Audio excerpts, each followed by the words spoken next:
I trusted you, Claire. I gave you everything I had, I said, my voice shaking as every eye in the office turned toward me. She didn't flinch. She stood at the front, arms folded, lips curled into a cruel smile. And you betrayed me.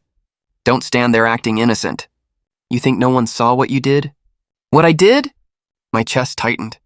I built this company from scratch with you. Every late night, every contract, every risk, I carried them with you.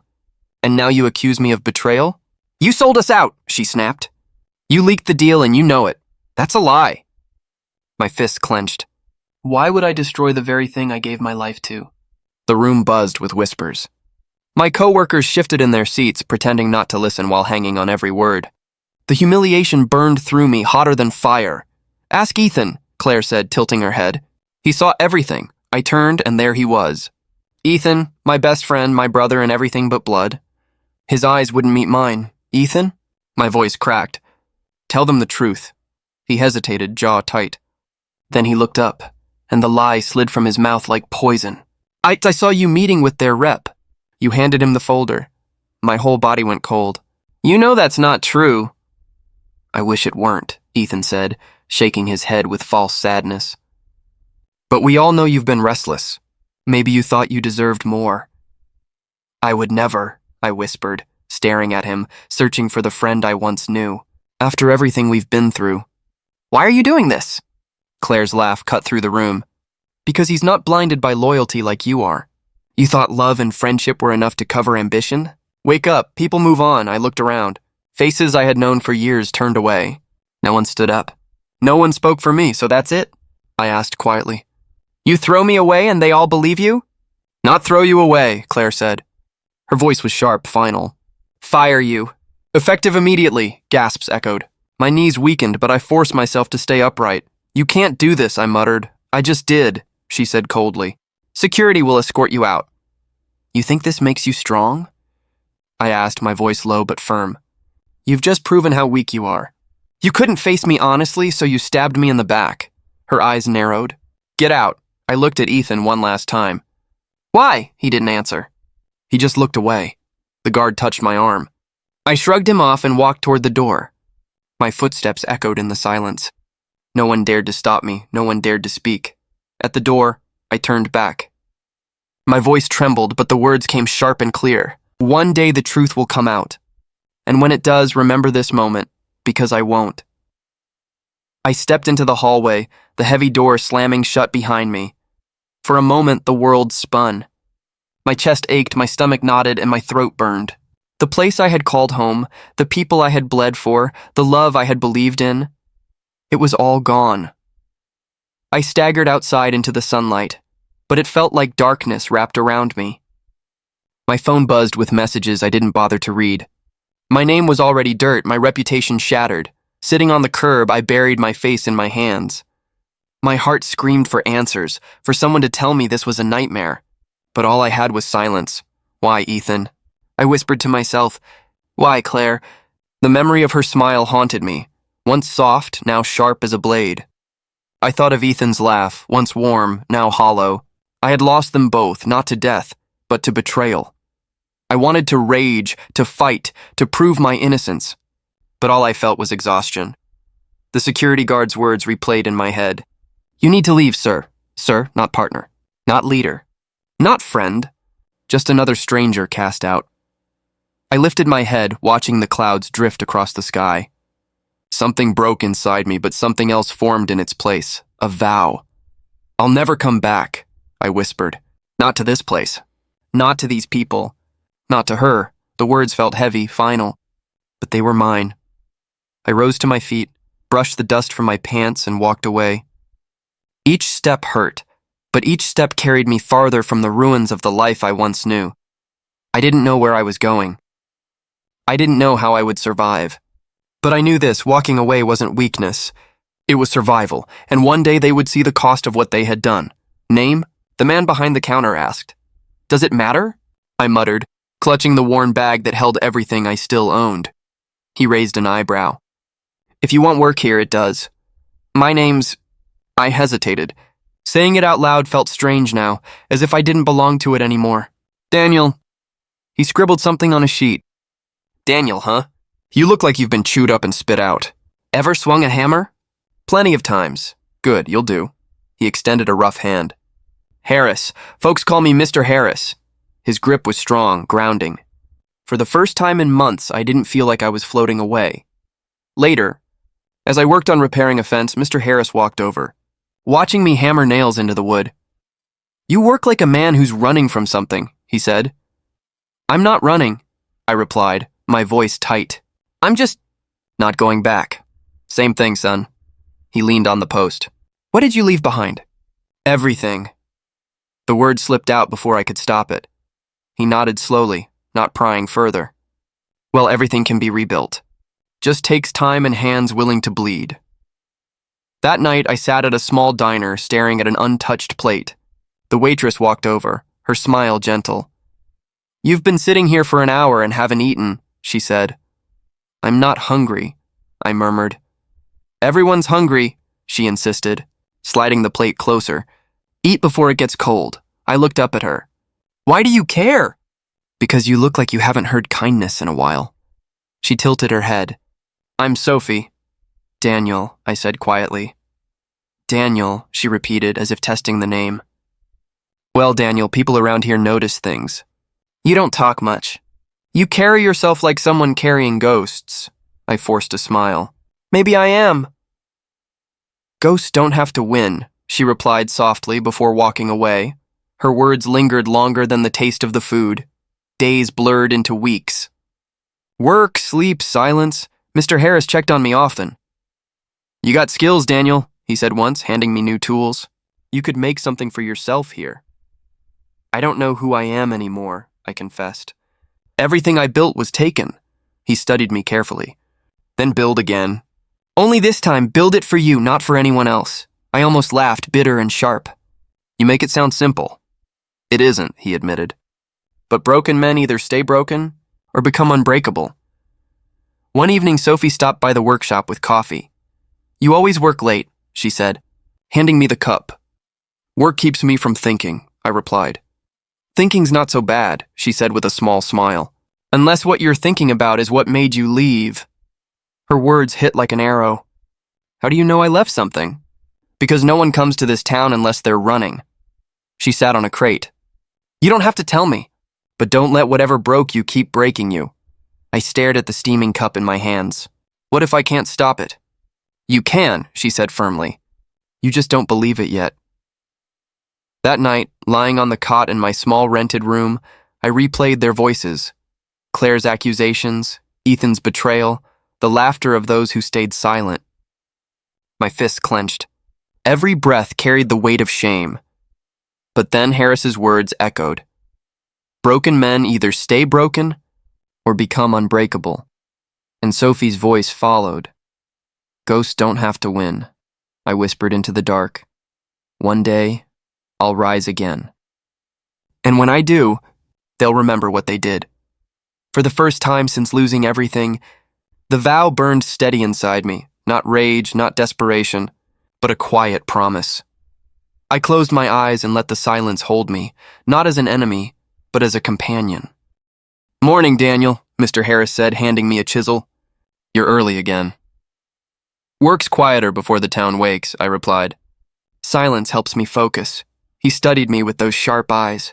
Or silence makes you wrestle with whatever you're hiding. I forced a small smile. Maybe both. He didn't push further. He never did. That was what made me trust him. Later, as I sanded down a piece of cedar, Sophie appeared with 2 coffees. You'll wear your hands to the bone if you keep at it like that, she said, setting one cup beside me. Better my hands than my head, I muttered. You talk like silence is your enemy, she said softly. Sometimes it is. I kept my eyes on the wood. In silence, voices get louder, the kind you don't want to hear. Claire? She guessed. The name cut through me like glass. Don't say it! Then Ethan, she pressed gently. I slammed the chisel down harder than I meant to. Both, and the way they laughed when I fell. The way no one stood for me. Sometimes I wonder if they ever think of me. If they regret it, Sophie's voice lowered. And if they don't? Then the silence becomes a prison, I admitted. Because it means I suffered for nothing and they walked away free. That night, Mr. Harris joined me outside the workshop. The waves crashed in the distance, the air heavy with salt. "You're burning inside, son," he said, lighting his pipe. "I can see it every time your fists clench." "I don't know how to stop it," I confessed. "Every time I close my eyes, I see their faces. I hear her words. I hear his lies. And I wonder, if I let go, who will I be? And if I don't, will I become like them?" Harris blew smoke into the air. "You can carry rage like a torch.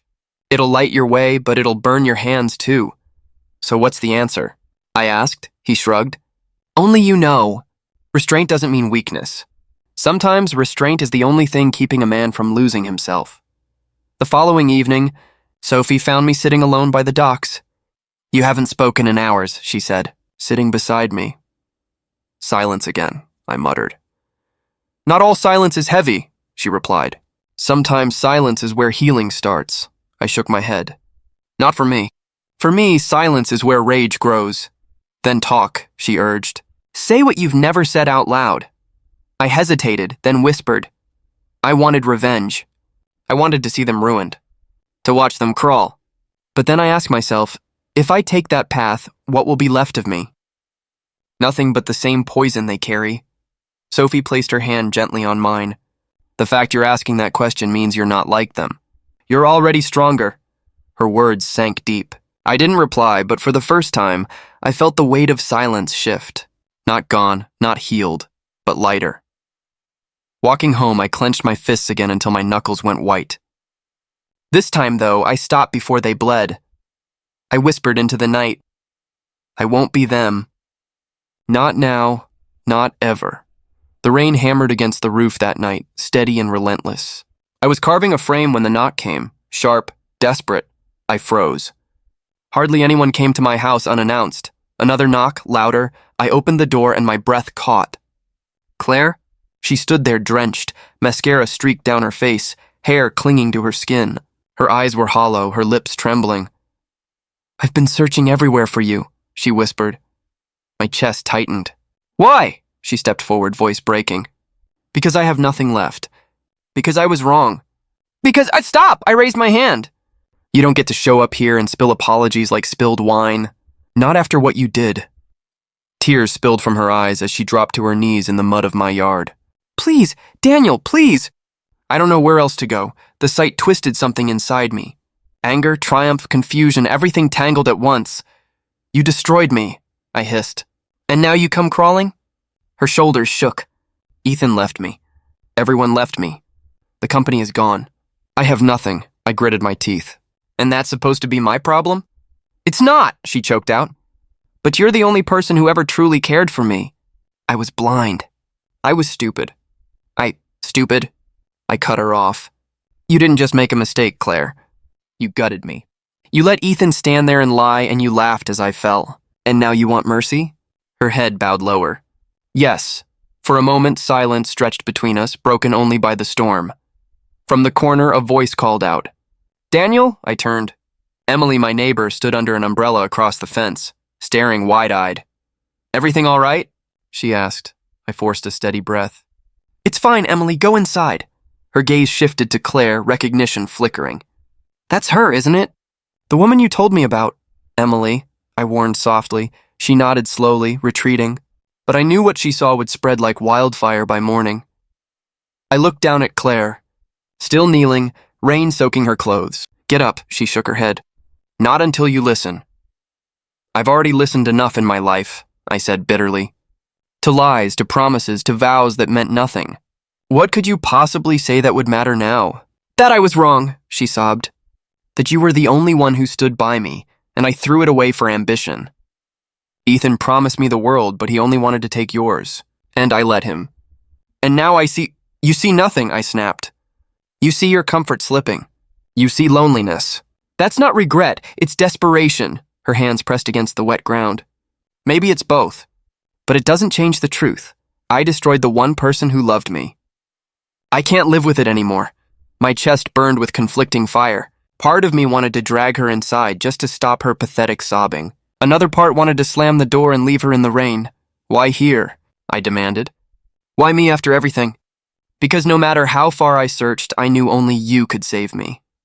I laughed bitterly. Save you? You ruined me, Claire. Do you know what it's like to wake up every day with silence eating you alive? To wonder if the people who betrayed you ever even remember your name? That's what you gave me. And you dare ask me to save you? Her tears mixed with the rain. I deserve nothing. But I beg anyway. The words hung heavy. Finally, I exhaled. Stand up, Claire! If you want to talk, you'll do it like a person, not on your knees in my yard. Slowly, shakily, she rose, her eyes searching mine. Then you'll hear me out? I didn't say that, I muttered, turning back toward the door. But I'll decide if I want to listen tomorrow. Tonight, you leave. Her face broke again. Please, Daniel. Leave. My voice cracked, louder than I intended. Before I forget that I'm not the man you tried to destroy, she staggered back, eyes wide with shock. You're not the same, she whispered. No, I said coldly. I'm not. I shut the door before her figure disappeared into the storm. Inside, my hands trembled. I pressed them against the wood, heart pounding. The part of me that longed for revenge felt satisfied seeing her broken. But another part, the part that still remembered love, ached with confusion. Karma had come. But it wasn't sweet. It was messy, raw, human. The next morning, the knock came again. Softer this time. I opened the door, and Claire stood there, eyes swollen, clothes dry but wrinkled as if she hadn't slept. Daniel, she whispered. Please. Just let me explain, I crossed my arms. Explain? You mean confess? Her lips trembled. If that's what you want to call it. I stepped aside, silent. She entered, glancing around my small living room like it was foreign territory. Talk, I said flatly. She sat on the edge of the chair, hands clenched. Ethan left me. He found someone richer, younger. I thought I was his partner, but I was only convenient. I let the words hang. She swallowed hard. The company collapsed. The deals he promised me, lies. Investors pulled out. Everything we stole from you, everything I believed in, it all burned down. I leaned against the wall. Poetic, her voice cracked. I had friends. People who cheered when I turned against you. They don't even answer my calls now. They abandoned me the same way I abandoned you. My jaw tightened. And you think that makes us even? No, she shook her head fiercely. It makes me realize what I did. Daniel, I destroyed you because I was proud. I thought you were holding me back. I thought Ethan could give me everything you couldn't. Her voice broke. I was blind. I felt my fists curl. Blind? You weren't blind, Claire. You looked me in the eye and cut me open. Don't call it blindness. It was choice. Her tears spilled again. Yes, choice, my choice. And it ruined me. Silence pressed between us. I wanted to scream, to laugh, to drag her down into the pit she left me in. Instead, I forced myself to breathe. And now you've come to me? I asked quietly. Her gaze lifted, raw and desperate. Because you're the only one who ever cared. And I threw it away. I don't expect forgiveness, Daniel. I needed you to know the truth. I stared at her, my chest heavy. The truth doesn't change what you did. I know, she whispered. But I couldn't keep carrying it alone. Every night I hear your voice. Every morning I remember your face the day I betrayed you. It haunts me. I clenched my teeth so hard my jaw ached. Good, let it haunt you. She flinched but didn't move. Do you hate me? The question twisted inside me. I should, but do you? Her voice trembled. I closed my eyes for a moment. I hate what you did. I hate how you broke me, but hate isn't all I feel. Her breath hitched. Then what else? Confusion, pity, anger, regret, I don't even know. I shook my head. You left me in silence, Claire. Silence so heavy I nearly drowned. And now you come back wanting to spill words like they'll fix everything? She leaned forward, eyes pleading. Nothing can fix it. But maybe you can let me prove I'm not the same woman who betrayed you. I laughed bitterly. Prove? How do you prove that, Claire? By crying on my doorstep? By telling me Ethan hurt you worse than you hurt me? Her voice dropped to a whisper. By staying if you let me. The room went quiet. I stared at her, heart pounding, torn between the urge to throw her out and the strange pull to keep listening. You don't belong here, I said finally. I don't belong anywhere, she replied, her eyes shimmering. I turned away, unable to face her anymore. My chest felt like it carried every broken year all over again. Her voice came soft behind me. Even if you never forgive me, thank you for listening. I didn't answer. She stood, footsteps hesitant, and moved toward the door. At the threshold, she paused. Daniel? I forced myself to look. Her face was pale, but her eyes held something I hadn't seen in years. Truth. I regret everything. I swallowed the lump in my throat, forcing steel into my voice. Regret won't save you. The door closed between us. Sleep avoided me that night.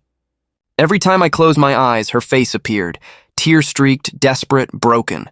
I tossed, turned, and finally sat up, gripping my head.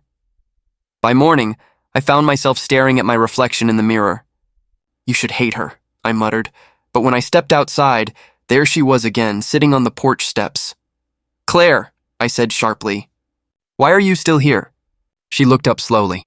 Because leaving would mean giving up the only chance I have left, I sighed. You had chances, Claire. With me, with us. You burned them all. I know, she whispered, but I can't undo it. All I can do is stay, I shook my head. You think staying will fix the past? No, she said, but maybe it can keep me from drowning now. Her words struck deeper than I wanted to admit. I crossed my arms. And what makes you think I want you here? You didn't shut the door on me last night. That was hesitation, not welcome. She studied me carefully. Even hesitation means you're not done with me. I clenched my jaw. Don't twist my silence into hope. Then tell me to leave, she said firmly. Say the words and I'll walk away. My throat tightened. I couldn't. She caught the pause and pressed. See, you can't, anger flared. You don't get to act like you know me anymore. Her shoulders sagged. Maybe not, but I know what guilt feels like. And I know what regret does when it rots inside you. That's all I have left. I leaned against the porch rail, trying to breathe. You made me nothing once. You stripped me of everything. And now you come here, broken, expecting me to... What? Take care of you? She looked away. I expect nothing. I just hoped maybe you'd let me try to be better. I laughed bitterly. Better? You think this town cares who you are? They respect me here. They know me as someone who works hard, someone who built a life from scratch. You're nothing but a shadow here. Her eyes filled again, but she didn't move. Then let me live in your shadow if that's all I can have. The words pierced me. For years I had been invisible, and now she was the one kneeling, begging, clinging to scraps. Do you realize, I said slowly, that I could turn you away and it would be justice? Yes. And you'd deserve it. Yes, she repeated, her voice steady this time. I stared at her, torn between triumph and pity. So why don't I? She shook her head. Because part of you still remembers who I was before I ruined everything. Silence pressed down. She was right, I did remember. The nights we dreamed together, the mornings filled with laughter. Before betrayal swallowed it all. You're wrong, I said, forcing coldness into my tone. What I remember is how it felt when you destroyed me. Her voice softened. And yet you're still talking to me. That has to mean something. I wanted to deny it, but my chest burned with something I hadn't felt in years. Life. Anger, longing, confusion, all colliding. She had woken something in me I thought was gone. Claire, I said, my voice low. Don't mistake my patience for forgiveness. You're here because I'm deciding what to do with you. Nothing more. Her lips parted, trembling. Then decide. Whatever you choose, I'll accept it. I stepped closer, looking down at her. You once held all the power, Claire. Do you realize that? Yes, and now it's mine. She nodded slowly. I know, the truth of it hit me like a wave. I wasn't powerless anymore. I had built something real, something no betrayal could erase. For the first time, she was at my mercy. I let the silence hang, savoring it. Then I said quietly, stay, for now. But understand this. You live here on my terms, not yours. Her breath caught. Thank you. Don't thank me, I warned. This isn't kindness. This is me watching to see if you fall again. Her voice shook. Then I'll do whatever it takes not to. I turned away, heart racing. For the first time in years, I felt alive. Not because I forgave her, but because the balance had shifted. The fire inside me wasn't revenge. It was something sharper. Control. I was repairing a fence when I heard footsteps crunching on gravel. I didn't look up until a voice I never wanted to hear again cut through the air. Daniel. I froze. That voice used to be familiar, warm, like a brother's. Now it was acid. Slowly, I turned. Ethan stood there, thinner, worn, his suit cheap, his face hollow. "What are you doing here?" I asked coldly. He forced a smile. "I came to talk." "You should have thought of that years ago before you buried a knife in my back." His eyes flickered. "I know, I was wrong. But Claire, don't trust her." "She's lying to you?" I barked a laugh. "And you're not?" He took a step closer. "Listen. She destroyed me, Daniel. Everything I had, gone. The investors turned on me. The board forced me out. I've got nothing. But he gestured at me. You still have your dignity. Don't let her steal that too." My fists tightened around the hammer I held. "My dignity? You stripped me of it first. You stood by her while she ruined me, and you smiled while I bled." His voice cracked. I thought I'd won, but it was all smoke. "She only used me. She's poison. Poison you drank willingly," I snapped. He flinched. "Daniel, I'm asking you, don't let her fool you again." I shook my head. "You think you can still play me? After all these years? You think I'd take your word over hers?" "Yes," he said desperately. "Because I was your brother once. Because you know I don't come here unless I have nothing left." My chest burned. "You lost everything because of choices you made." "Don't drag me into your pit." His shoulders slumped. "I don't want pity. I want truth. She ruined us both. You can't deny it." I stared at him, rage bubbling. "The difference is I survived. I built something." I pointed at him. "You're a ghost," he winced. "So that's it? You've already chosen her side?" I stepped closer. "No, I don't choose either of you. You're both part of a grave I buried long ago." He swallowed, eyes glassy. "Then what about us? All the years we called each other brothers?" Does that mean nothing? I leaned in, my voice sharp. "It meant everything, until you traded it for greed." He shook his head slowly. "I thought I was stronger than you, smarter, but look at me now." "I am looking," I said flatly. His lips trembled.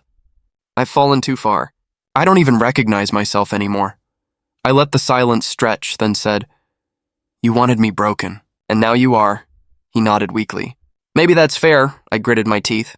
"Fair would have been me standing in your shoes years ago, watching you crumble while I thrived. But life doesn't care about fair." His gaze lifted. "So what do you want from me now? Hate? Forgiveness?" "Neither," I said firmly. "I don't need revenge. I don't need forgiveness. You're nothing to me now." His lips parted like the words stabbed deeper than I intended. "Nothing?" "Nothing," I repeated, steady and cold. His chest rose and fell sharply. "Then I'll go." I didn't stop him. He turned, shoulders hunched, and started down the road. Something inside me twisted. For years I dreamed of this. Ethan begging, Ethan ruined, Ethan hollow. And now it was real. But there was no sweetness, no victory. Just emptiness. Claire stepped out from the house behind me, her voice trembling. "Was that Ethan?" I nodded. "What's left of him?" She bit her lip. "What did he want?" "To turn me against you." "To save himself," her eyes lowered. "And what did you say?" I looked at her, my voice sharp. "That neither of you matter anymore." She flinched but didn't argue. I leaned on the fence post, heart pounding. "Do you know what I realize, Claire? Revenge isn't crushing him. It isn't even forgiving you. It's this," I gestured around. "Me standing tall while you both crawl," she whispered. "And is that enough?" I thought for a long moment. "It has to be." She turned away, silent as the echo of Ethan's footsteps faded into nothing, and for the first time, I truly believed my past couldn't touch me anymore. I never thought I'd see the two of them in the same place again. Yet there they were, Claire on my porch, Ethan at the gate, both looking at me like I was the last rope left to hold. Claire's voice cracked first. "Daniel, please, don't send me away. I'll do anything, just forgive me." Ethan cut in, bitter but desperate. "Don't listen to her. She's still the same snake. Come with me, Daniel. We can rebuild without her." I stared at them, my fists trembling. Unbelievable. Both of you kneeling in different ways. "After all you did? Because we have nothing left," Ethan muttered. Claire turned to him sharply. "You have nothing because of yourself. Don't drag him into your ruin." "And you didn't?" he spat. "You destroyed him long before I did." Their voices collided, but I raised mine louder. "Enough!" They both froze. I stepped down from the porch, eyes burning. "Do you two even hear yourselves? You talk like I'm a prize to win. like I don't remember the knives you drove into my back. Claire's hands shook. I regret it every day, Ethan sneered. Regret doesn't change who she is. She'll do it again. And you wouldn't? I shot back. His lips pressed tight. I moved closer, my voice sharp. Ethan, you betrayed me for greed. Claire, you betrayed me for pride. Don't stand here pretending one of you is cleaner than the other. Claire's tears spilled. Then tell me what to do. Tell me how to make it right. Ethan stepped forward, almost pleading. Forget her. Come with me. We still know the world of business. We can rise again. Just like old times, brothers. The word cut deep. I glared at him. You forfeited that word the day you chose her over me. His shoulders slumped. I was wrong.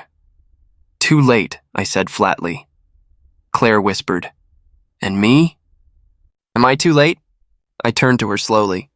You came here crawling, not out of love, but because you lost everything else. Her face crumbled. No, I came because losing you is the one wound that never healed. I shook my head. You only realized that after your empire fell.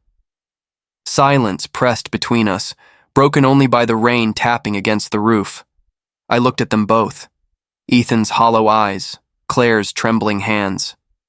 They weren't powerful anymore. They were ruins. And I was standing tall. This is what I see, I said firmly. 2 ghosts. 2 reminders of who I was, not who I am. Ethan's voice broke. So what now? You cast us both aside. Yes, I answered. Because I finally understand. Revenge isn't choosing one of you to crush the other. Revenge is choosing myself. Claire's tears streamed freely. Please, Daniel. Don't shut the door forever. I breathed deeply, steady.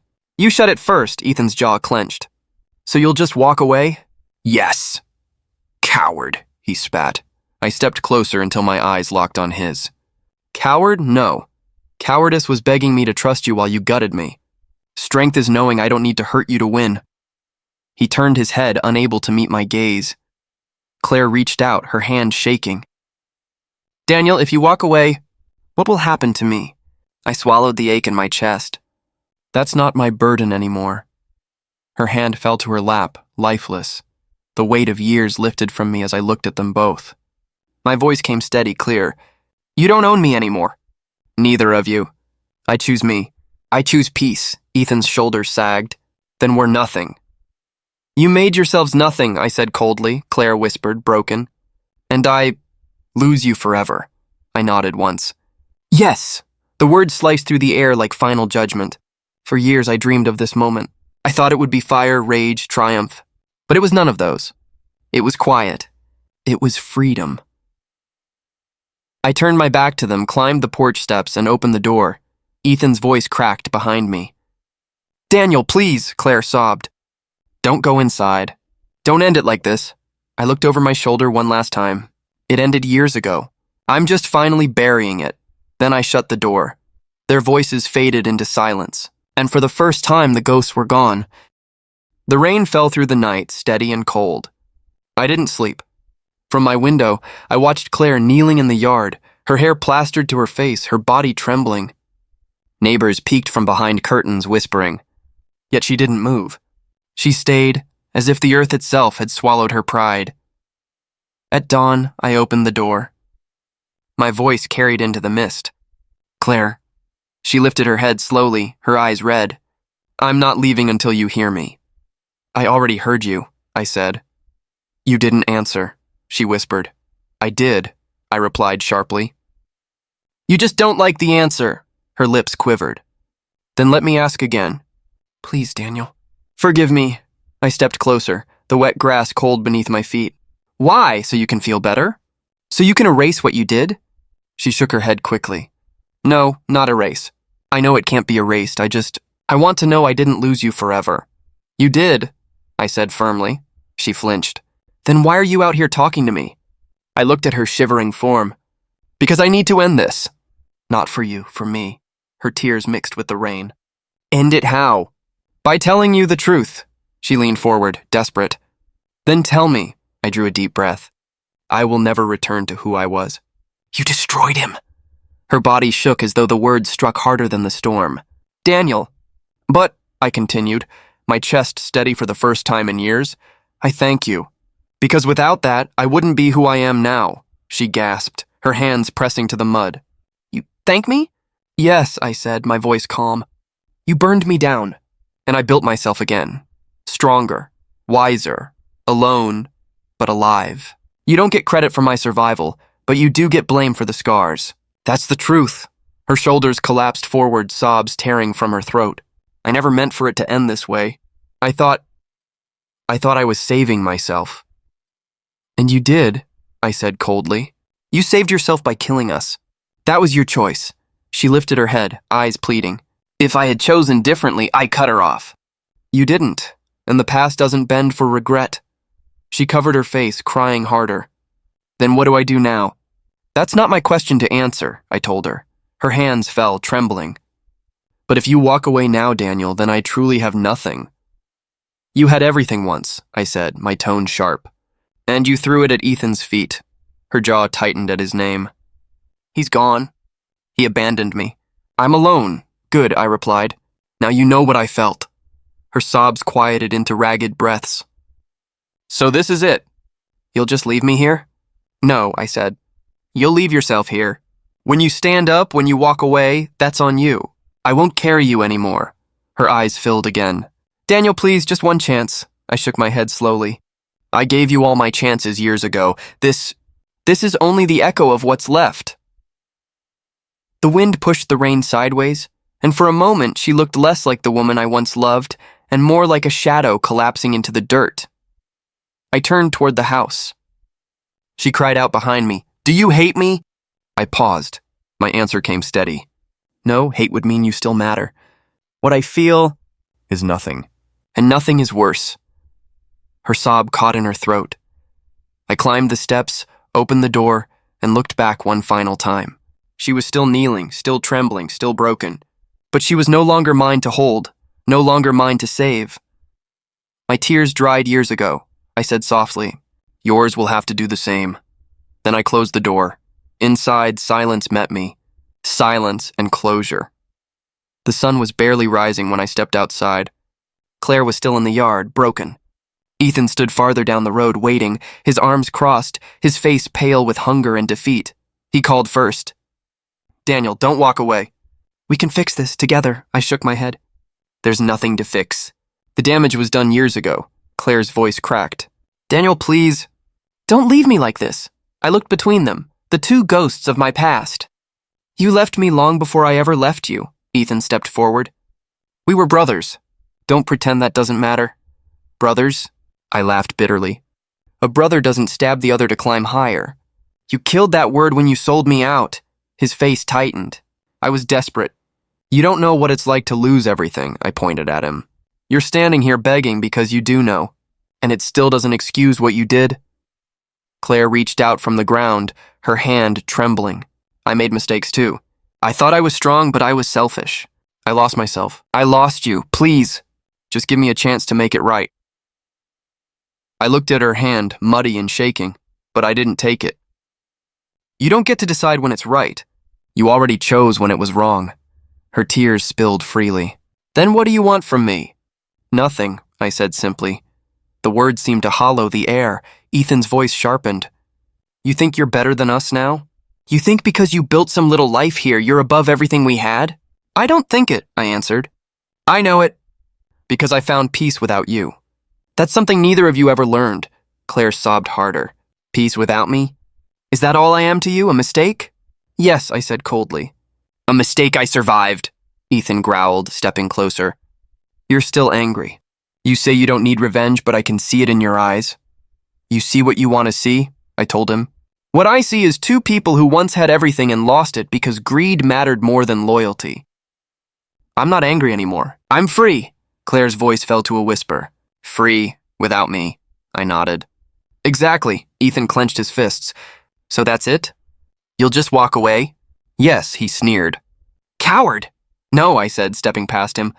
Cowardice is needing to tear someone down to feel tall. Strength is walking away when you could destroy them. Claire's sobs followed me. Daniel, wait, please. I didn't, Ethan shouted after me. You'll regret this. I turned once, briefly. I regretted you both for years. Now I don't. That's the difference. His mouth snapped shut. Claire's voice was hoarse. If you walk away now, I'll never see you again. I looked back at her one final time. That's the point. Her hand dropped, defeated. Ethan's shoulders sagged. The two of them, once so proud, so untouchable, were nothing but ruins on my doorstep. I walked past them, past the whispers of neighbors, past the memories that clung like shadows. Each step felt lighter. My heart spoke quietly inside me. I swore I'd never return, and I realized I hadn't. I hadn't returned to the man they destroyed. I hadn't returned to the life they shattered. I stood in something new, something mine. Revenge hadn't freed me. Time had. Survival had. I had. As the road stretched ahead, I didn't need to look back to know they were still kneeling in my past. My story was no longer theirs. I breathed deep, the air sharp and alive. For the first time in years, I felt whole. I didn't need their forgiveness. I didn't need their regret. Justice had already been served by time itself, and my heart was free.